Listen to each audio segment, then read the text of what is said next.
다 같이 사도신경으로 우리의 신앙을 고백하며 새벽 예배 하나님께 올려드리겠습니다.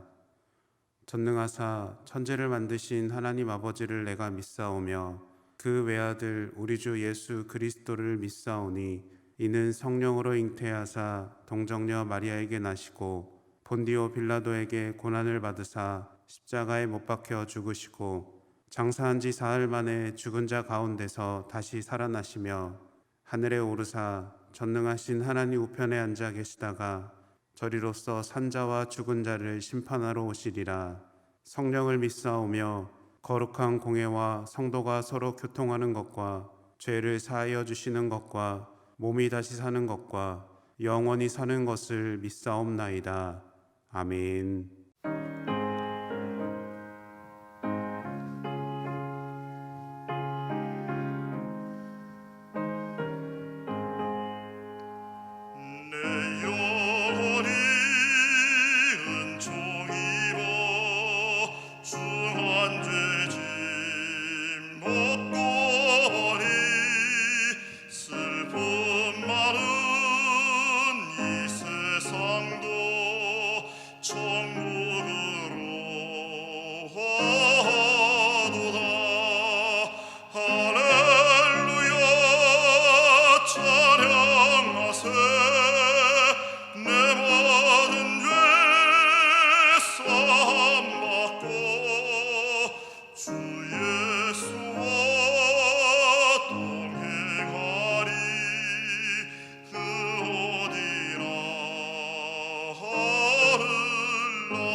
오늘 우리에게 주신 하나님의 말씀은 사무엘하 24장 18절에서 25절까지의 말씀입니다.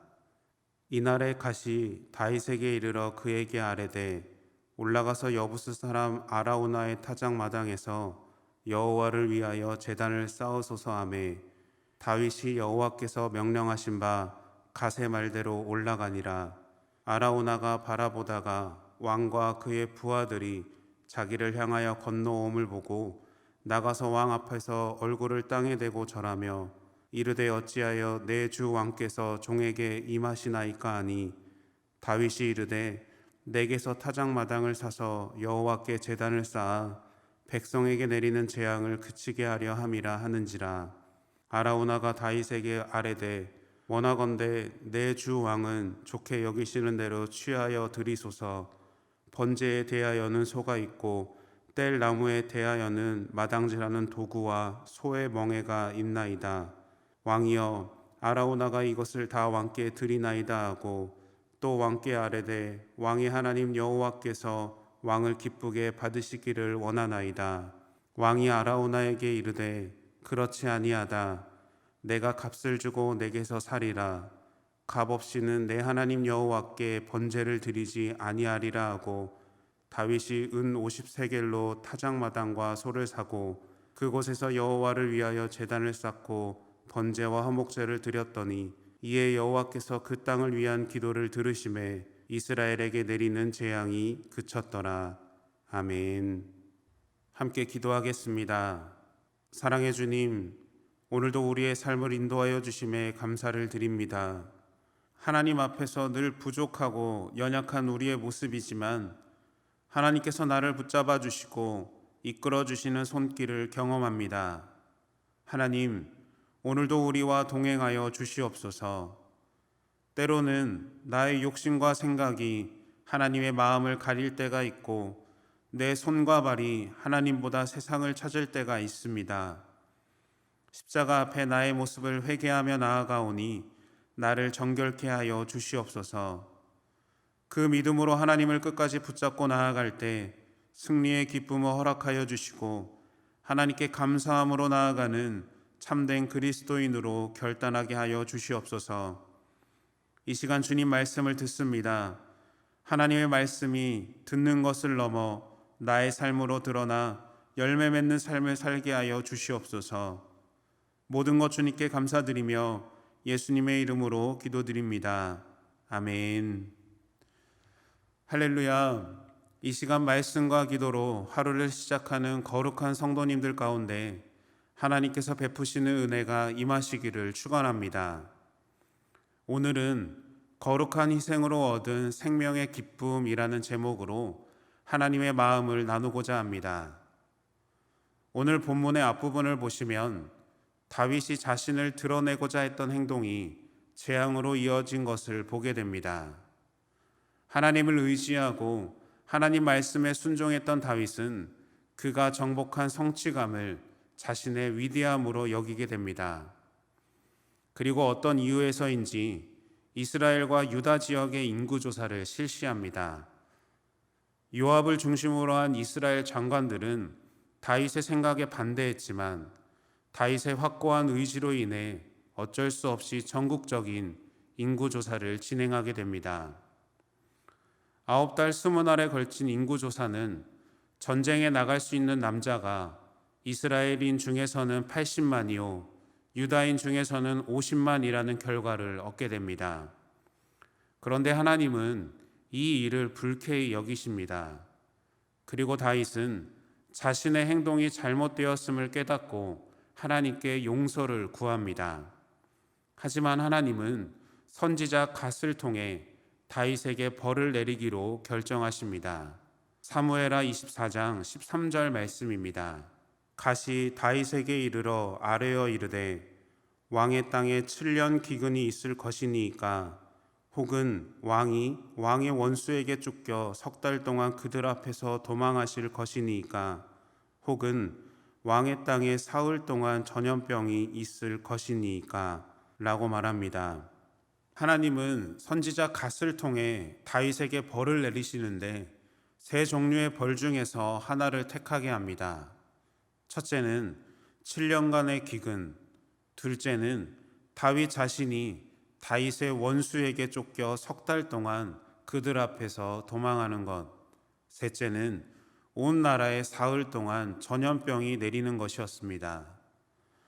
그런데 여기서 우리는 다윗의 인구조사가 왜 죄인지를 알아야지 벌을 받는 이유도 알 수가 있습니다. 다윗 시대의 구원의 은혜는 사람의 많고 적음에 달려있지 않았습니다.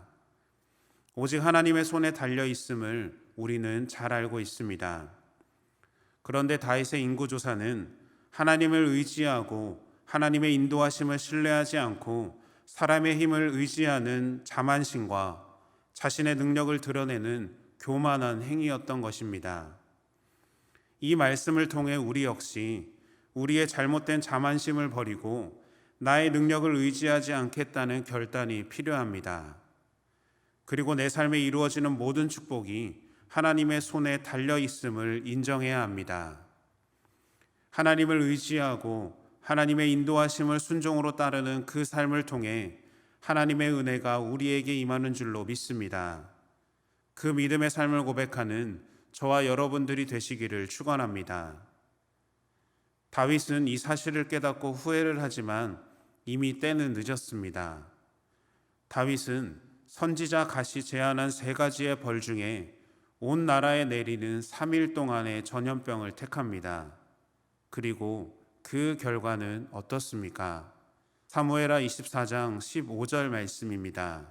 이에 여호와께서 그 아침부터 정하신 때까지 전염병을 이스라엘에게 내리시니 단에서부터 브엘세바까지 백성의 죽은 자가 7만 명이라. 이렇게 기록되어 있습니다.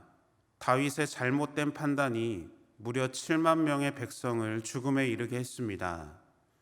그리고 전염병은 어디까지 갑니까? 말씀을 보면 전염병을 몰고 간 천사가 예루살렘까지 갔다라고 기록되어 있습니다. 이 상황을 보면서 다윗은 자신으로부터 시작된 이 모든 상황이 괴로워서 자신을 죽여달라고 합니다. 그런데 이런 상황에서도 하나님은 다윗을 붙들어 주셨고 그를 인도하셨습니다. 하나님 자신을 멀리한 다윗이었지만 여전히 하나님은 다윗을 사랑하셨고 그의 길을 인도하시는 것입니다. 하나님은 선지자 갓을 통해 다윗이 행해야 하는 일을 알려주셨습니다. 본문 18절 말씀입니다.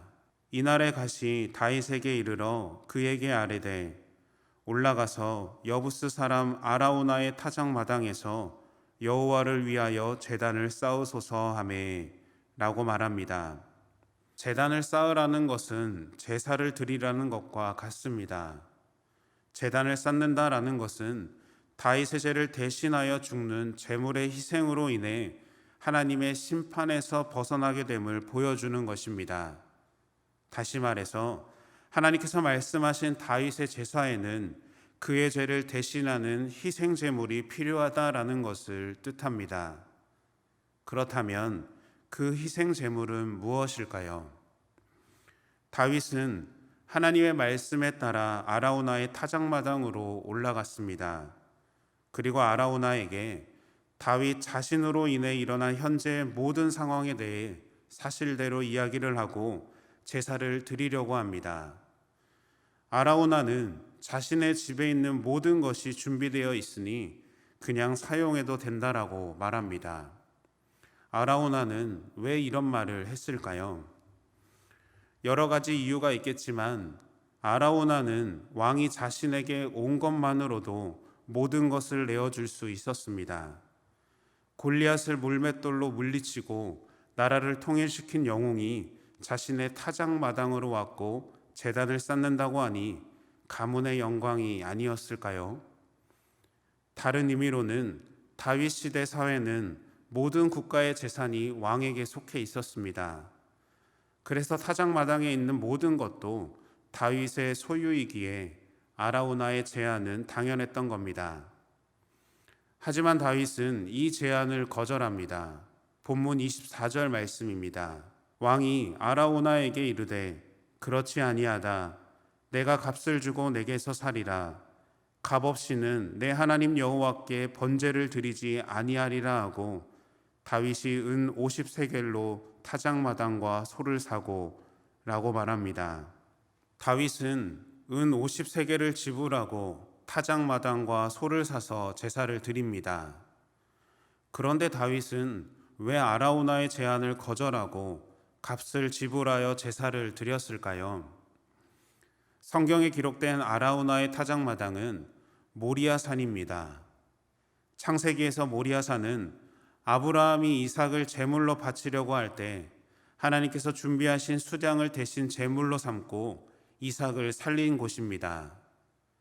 그리고 오늘 말씀에서 하나님께서 재앙을 멈추실 때 백성을 멸하는 여호와의 사자가 아라우나의 타작마당 곁에 있었다고 기록되어 있습니다. 이것은 아라우나의 타작마당이 하나님께서 진노를 멈추시고 죽을 자를 살리신 긍휼과 자비의 장소라는 것을 보여주고 있는 것입니다. 하나님의 마음을 돌이켜 죽을 자를 살리시고 긍휼의 자비를 보여주기 위해 준비된 희생제물, 그것은 다윗 자신입니다. 다윗은 자신의 죄를 대속하는 소를 희생제물로 드렸습니다. 자신의 상황에서 준비할 수 있는 최선의 것을 준비했고 그 값을 지불하여 하나님 앞에 죄의 용서를 구하고 있는 것입니다. 그렇다면 오늘 우리의 삶에서 우리의 죄를 대속하여 주시는 희생제물은 무엇입니까? 그것은 바로 예수 그리스도입니다. 우리는 예수 그리스도의 대속의 피를 통해서만 하나님의 심판에서 벗어나 구원에 이를 수가 있습니다. 사도행전 4장에서 하나님은 우리에게 구원을 받을 만한 다른 이름을 우리에게 주신 일이 없다라고 말씀하셨습니다. 그러므로 우리는 오직 예수 그리스도만이 우리의 구원의 길이 되시는 줄로 믿으시기를 축원합니다. 다윗의 제사를 통해 이스라엘은 어떤 결과를 얻게 되었습니까? 본문 25절 말씀입니다. 그곳에서 여호와를 위하여 제단을 쌓고 번제와 화목제를 드렸더니 이에 여호와께서 그 땅을 위한 기도를 들으심에 이스라엘에게 내리는 재앙이 그쳤더라. 아멘. 이스라엘에게 내리는 재앙이 그쳤습니다. 하나님께서 다윗의 기도를 들으시고 그 뜻을 돌이키신 것입니다. 그렇다면 예수 그리스도를 믿음으로 선포하는 여러분의 삶에는 하나님의 고난이 내리고 있습니까? 아니면 하나님의 고난이 멈추어져 있습니까? 내가 하나님의 고난을 받고 있다면 지금 여러분이 계신 그곳을 아라우나의 타작마당으로 삼으시기를 바랍니다. 그리고 그 안에서 나의 죄를 고백하고 예수 그리스도가 주인 되심을 고백할 때 여러분에게 내리는 고난에서 구원의 은혜를 누리게 될 줄로 믿습니다. 예수 그리스도를 통해 매일의 삶에서 하나님의 긍휼과 자비를 경험하시기를 바랍니다. 내 마음과 뜻이 하나님의 마음에 합한 자로 살고 있는지 나를 돌이켜 보십시오. 예수 그리스도의 보혈이 우리의 삶에 거룩한 은혜로 흘러 하나님의 자녀로 살아가는 길과 진리가 될 것입니다. 그 믿음을 고백하는 저와 여러분들의 삶이 되시기를 예수님의 이름으로 축원합니다. 다 같이 주기도문으로 예배를 마치겠습니다. 하늘에 계신 우리 아버지여, 이름이 거룩히 여김을 받으시오며 나라가 임하시오며 뜻이 하늘에서 이룬 것 같이 땅에서도 이루어지이다. 오늘 우리에게 일용할 양식을 주시옵고 우리가 우리에게 죄 지은 자를 사하여 준 것 같이 우리 죄를 사하여 주시옵고 우리를 시험에 들게 하지 마시옵고 다만 악에서 구하시옵소서. 나라와 권세와 영광이 아버지께 영원히 있사옵나이다. 아멘.